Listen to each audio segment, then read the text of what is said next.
예수님이 이 총독 앞에 서게 됩니다. 대제사장들과 또 백성의 장로들이 모여서 어떻게 해서 예수를 죽일까 이런 가운데 여기에서 결국은 유대인들의 명제를 그때는 우리가 죽이지 말자 하면서 끌고 왔던 가운데 이제 예수를 이제 넘겨주죠. 그래서 총독이란 뭐냐면 우리 조선 총독부 이런 말이 있죠. 일제시대 때 노마가 정복을 해서 그 나라를 이제 통치하게 되는데 그 나라를 전체 통치할 때 그 넓은 땅을 다 통치를 할 수 없어 하는 쉽죠. 그래서 총독부를 세워서 그 총독부에 노마 정부가 파송하는 총독을 세워놓고 그로 인하여서 모두 다스려 나가는 거죠. 재판도 그가 하고 또 모든 이 권세가 그에게 노마의 황제의 권세가 그에게 이양되어진 것 같은 이와 같이 네가 유대에 있는 모든 나라에 책임지게 우리 노마를 위해서 일하라 이런 그 가운데 총독이 있어요. 물론 왕도 거기에 세워줍니다. 헤롯도 그 노마 정부에서 세웠죠.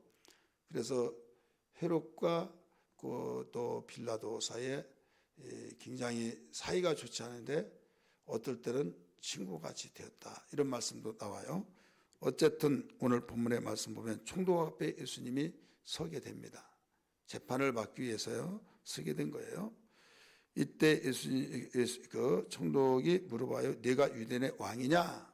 그럴 때 예수님이 네가 말한 대로 그 말이 맞다 이런 말을 해요.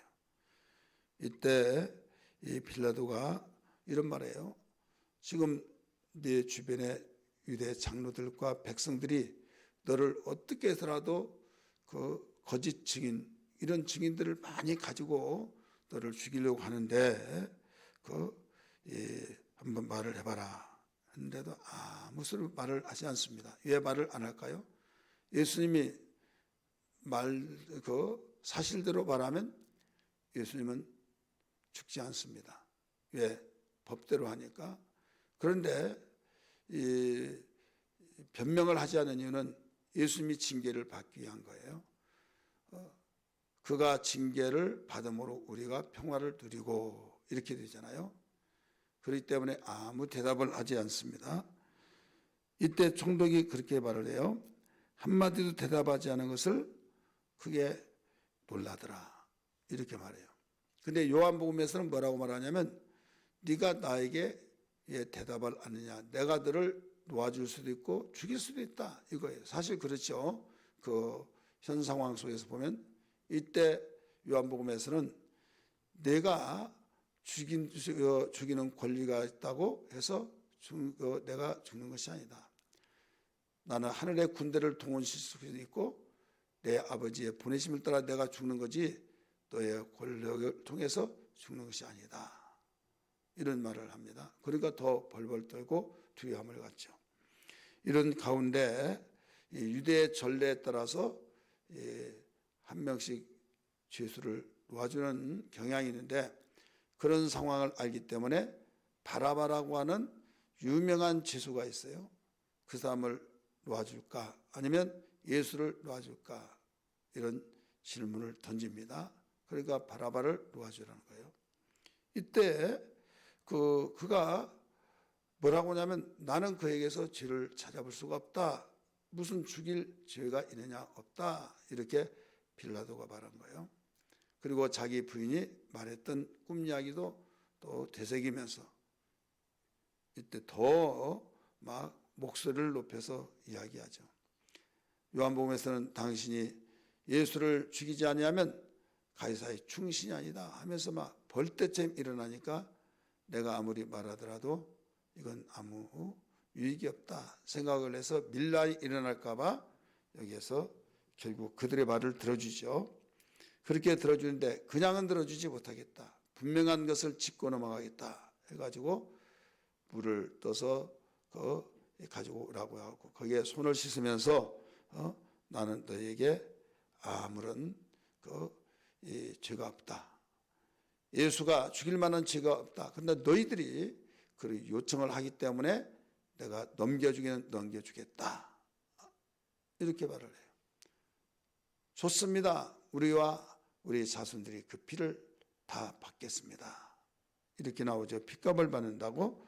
우리 성경 말씀 볼까요? 24절 시작. 빌라도가 아무 성과도 없이 도리어 밀란이 나리는 것을 보고 물을 가져다가 우리 앞에서 손을 씻으며 이르되 이 사람의 피에 대하여 나는 무죄하니 너희가 당하라 그러죠. 백성이 대답을 합니다. 그 피를 우리와 우리 자손에게 돌릴지어다 하거늘. 이제는 증거가 있어요.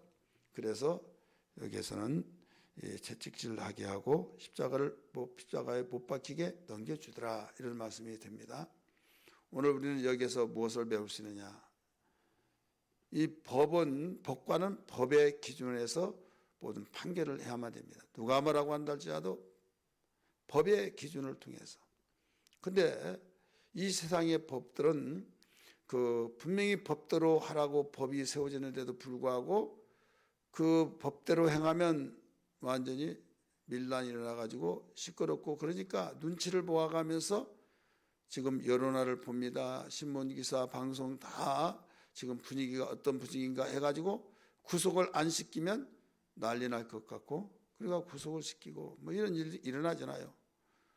아무것도 아닌데도 막 여론이 막 띄우고 또 민중의 모든 이 분위기를 그쪽으로 해서 어떻게 하는가 보자 막 하면 이 압력을 행사하지 국민들이, 민중들이 막 그런 여론할 때 심상치 않다 이거죠. 그래서 바뀌어지는 경우들을 오늘 성경을 보니까 지금 이 시대만 그런 것이 아니라 그때 시대도 그랬더라는 것을 우리가 짐작해 볼 건데, 이게 그렇게 되어 있더라 이거죠. 그리고 오직 하면 정말 속이 상하니까 그대로 땅땅 하면서 무죄해야 하는데 그렇게 하지 않고 손을 씻으면서 이 핏값을 너희가 받으라. 그러니까 좋습니다. 우리가 받겠습니다. 우리 자손들이 배대로 받겠습니다. 어떤 사람이 이런 말을 해요. 전도를 했더니 하나님이 살아계신데 하나님이 유대인들을 택하시고 불러서 쓰시는데 나치 시대에 600만 명이 학살됐습니까? 나는 교회 다니다가 그것 때문에 실망해서 교회를 안 다니는데 그거에 대한 확실하게 내가 수긍이 되어질 그런 대답을 해주시면 교회 나가겠습니다. 그러는 거예요. 자, 왜 그랬을까? 그 이유는 우리는 정확한 해답은 하나님만이 아시지만은 천국에 가서 다 물어볼 내용이겠지만은 우리가 이 성경에 나와 있는 바에 의하면 읽었던 오늘 이 한 구절, 너희 핏값을 너희가 받으라 하니까 좋습니다. 우리가 우리 자손이 받겠습니다. 그 결과로서 받지 않았나? 어떤 사람은 그래서 받았다. 신학자들이 그런 이야기를 해요. 틀린 말이 아니다라고 우리 생각해 볼 수가 있습니다. 여러분, 우리는 이 말이라고 하는 것이 고백이잖아요. 또 고백과 결단의 의지를 보여준 것이 이 말을 통해서 하게 되지 않습니까? 속에 있는 마음이나 생각을 우리가 볼 수가 없지만은 말을 통해서 모두 다 우리가 알게 되어지고, 그래서 하나님은 그 말을 듣고 너희가 그렇게 말했느냐 하면서 이 결과를 바로 내려주셨다라고 볼 수도 있다 이거죠. 오늘 여기에서 이 세상의 법은 그렇더라. 이 세상의 법은 아무리 법이 있다 할지라도 이 민중의 밀란이 일어난다. 정서가 바로 이렇게 되지 않다. 그래서 결국은 뒤바뀌어지면서, 여러분 손을 씻고 어찌고 할 필요 없잖아요. 그가 자신 법대로 나는 집행한다면 그렇게 되어야 하는데 세상 법은 그렇더라 이거죠. 그래서 우리가 이 세상의 법은 우리가 생명을 걸고 내놓고 지킬 만한 법이 못 된다. 우리에게 지킬 만한 법은 어떤 법이냐? 진리의 법. 그래서 요한복음 보면 내가 진리가 뭐냐? 이렇게 물어보잖아요. 예수님께. 진리가 뭐냐? 이거 병행 구절 안에서 그렇게 가르쳐주고 있어요. 그렇기 때문에 진리는 영원히 변치 않은 말씀이죠. 그래서 진리가 법이다. 그 당시는 죄인이 되어서 역적이 되어지고 완전히 저주받고 버려질 수밖에 없고 하지만은 잠시 후에 여기에서 오는 세상을 막을 수가 없잖아요. 가는 세상 막을 수 없고 시간을 막을 수 없고 반드시 신원하는 날이 온다 이거죠. 그 말이 맞다고 할 그때가 온다 이거죠.